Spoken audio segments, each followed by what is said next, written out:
When you use the colour wheels or the colour board, do you ever feel that you need more colour from a washed out image that you just can't seem to achieve without affecting the whole image? This video will open your eyes as to a workflow that will boost individual colours much more than the wheels or board can do, while keeping the rest of the image balanced in colour. As a bit of background, Final Cut Pro separates colours into three categories: highlights, midtones, and shadows. And life would be easier if these separations had defined boundaries. But as most things in life, things are not, to corner phrase, always black or white. When you adjust exposure, saturation, or colour in any one of the three categories, you also change some of the overlapping areas at the boundary of each category. And this means when you change the midtones, you change some of both the highlights and the shadows.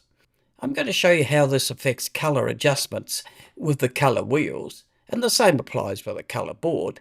Then I'll show you how to pick a narrow range of colour so that the overlap is reduced. For the first exercise, I've selected a grey day with clouds in a scene showing the Sydney Opera House. And I want to be able to increase a little bit of the blue in the sky, as well as the green in the sea, now showing on this original camera image, and change it to this colour enhanced image.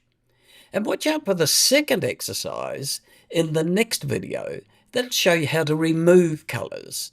So let's work on that original camera image, and to make a comparison fair, first I'll set the exposure with the waveform lumiscopes.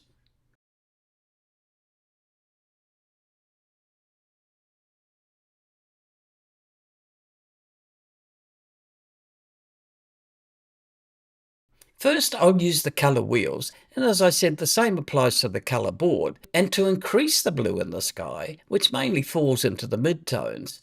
And if I increase the blue in the midtones, you can see that all of the image is now tinted blue. And if I undo that, and just add blue to the highlights, then the sea also changes to blue. So I could add some green to those midtones, but again that affects the rest of the image, even if I move into the warm tones, that's the yellows and the oranges. I'd also like to enhance the building on the left, which is a sandstone colour, so in the orange and yellows. And that would affect the whole image, so not really possible with the colour wheels or the colour board, but I will be able to do that in a minute with my colour workflow. I'll take a freeze frame of this so I can come back to it later. And this is the colour workflow I'm suggesting, by using the hue and saturation curves to be able to isolate the colours I want to change. First of all, I'll disable that first colour wheel number 1 for now. I'll set the exposure with a new copy, Colour Wheels 2, by clicking on the chevron to the right of Colour Wheels 1 and selecting a new Colour Wheels copy. I'll quickly adjust the exposure with the waveform scopes open. Now click on the chevron to the right of Colour Wheels 2 and select Hue Saturation Curves. Select the eyedropper for Hue v Sat and click on the bluest part of the sky. A dot appears in the Hue v Sat line in the inspector with a dot either side of it. And between the left and the right dots, it's the range of the colour that you've selected, with the centre dot being the specific colour, 1 in 16 million colours available. You can move the edge dots to increase or decrease the range to be affected.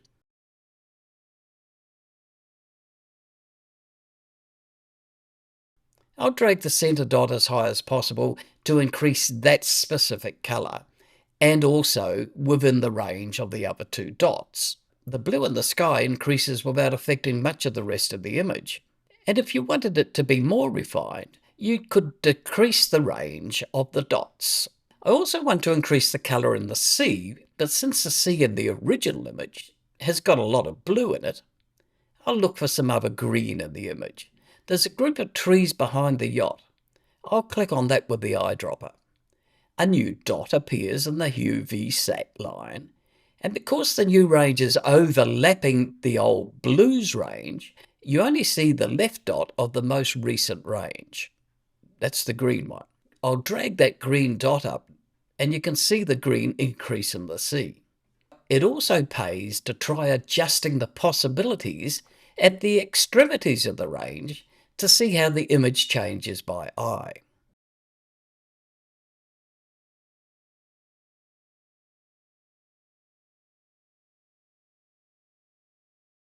I now want to increase the colour in that sandstone building without affecting the colours that I've already added to date. By clicking on the building while the eyedrop is still blue, a new dot appears at that colour in the Hue v Sat line, and this colour can be increased substantially without affecting the previous colours. And just for the exercise, I'll try to increase the specific colour of the ferry in the centre of the image. That introduces a new dot. And finally, you can adjust the amount of saturation by reducing adjustments that have been overdone. I'll make another freeze frame of this adjustment so that I can compare it with the previous.